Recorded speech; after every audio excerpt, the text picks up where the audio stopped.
Hi students, so this is the last video you need to watch during week 8.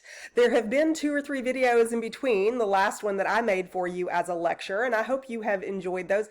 Well, now that I say enjoy, I hope you've been educated by them because I'm not exactly sure whether you will enjoy them. Some of them might be a little bit,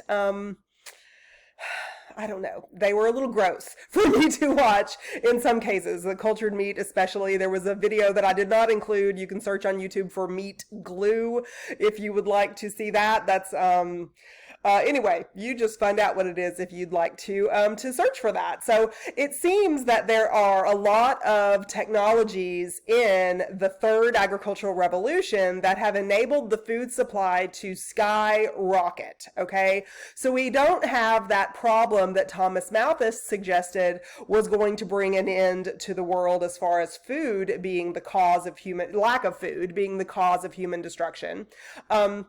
But perhaps the kinds of food that human culture demands, perhaps it is contributing to the climate change that we also investigated during one of the recent discussion boards that we had. But behind me, so we're going to talk about the Green Revolution and the food supply, but we're going to do it in the context of stage 4 and stage 5 of demographic transition. So of course, we've looked at these different stages throughout the course of the semester up until now, and we're finally getting to stage 4 and stage 5 of demographic transition because this has a lot to do. Stage 4 has a lot to do with the degree of development, the level of development within a nation. Are you urbanized? Do you have a great deal of infrastructure? Do you have a great deal of economic capacity to support high levels of technology within agriculture, within manufacturing, or perhaps you have transitioned from manufacturing to a service sector?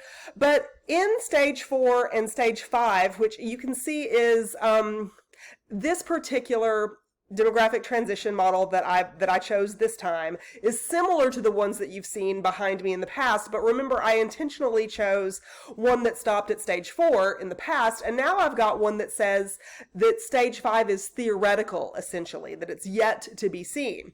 Although this is something that's changing as we speak. If you have the 11th edition of our textbook, Human Geography, the 11th edition talks about 4 stages of demographic transition. If you have the 12th edition of our textbook, it will talk about 5 stages. And so this is a recent change that could or couldn't be happening right now. But I chose this particular graphic because it shows stage 5 as a theoretical stage that is imminent, if not already happening, and we don't know what's going to happen to the natural increase rate. Are we actually going to see populations decrease over time, have a negative increase rate, or are we going to see that stabilized increase rate increase again and start growing again? So the total population of the world, we say in stage 4 that it's pretty stable, that it's a stable population of the world. However, if you look at some of the places in the world which technically are still in stage 2 of demographic transition, many cultures in Africa or even Asia, where you have a really high birth rate but a really high death rate also, if you look at the level of development in those places, we don't really even have the same. We say that we have a globalized world, a globalized culture. However, we don't have the same life experience at all. And we can start to talk about the differences in first world problems, which refers to the developed world, like countries like the United States, the United Kingdom. You watched a video about chicken production in the United Kingdom, was one of the curated videos you watched before this one.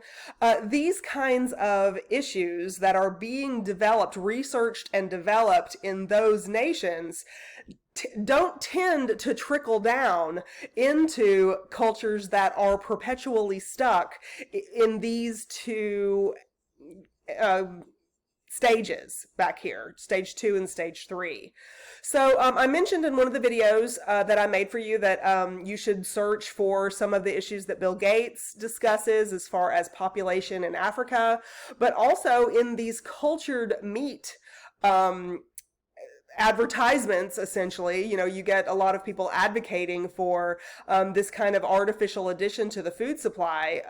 Maybe you disagree with me when I say artificial, but these kinds of things are seen as the great savior of these food deserts, food insecurity, and death because of a lack of nutritional value to the foods that are available. So, so you tell me what is going to happen. What do you think is going to happen with the advent of these green agricultural revolution changes, like cultured meat and huge productivity increases in our food supply? If stage 5 actually happens, where you have little natural increase change, low death rate, but what about the birth rate? We won't necessarily need as many people to work in the food industry or to work toward agricultural pursuits. If I don't mean food industry like restaurants and stuff, I mean like agricultural industries and manufacturing of food supply. We won't need as many people in that industry. So what's left for world economic situation when industrialization has gone to the laboratory instead of a manufacturing, instead of a factory, or instead of a farm?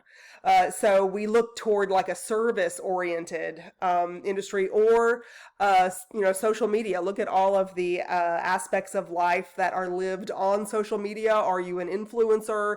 Do you have this kind of product endorsement? Do you have that kind of following, as far as who's with on your Instagram account, how many people on Facebook follow you, this kind of thing.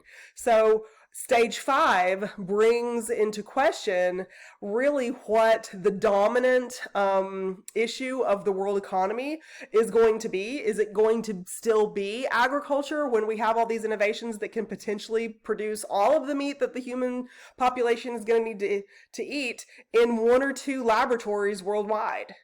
So one of the things that we're going to do for a discussion board between now and our next break from classes is look at stage 5 in demographic transition and try to determine what we think population statistics are going to be for this, and also what type of economic situation is occurring in the world, or would occur in the world, if stage 5 was present. So we will look at that in our next week's lessons. Text me with questions.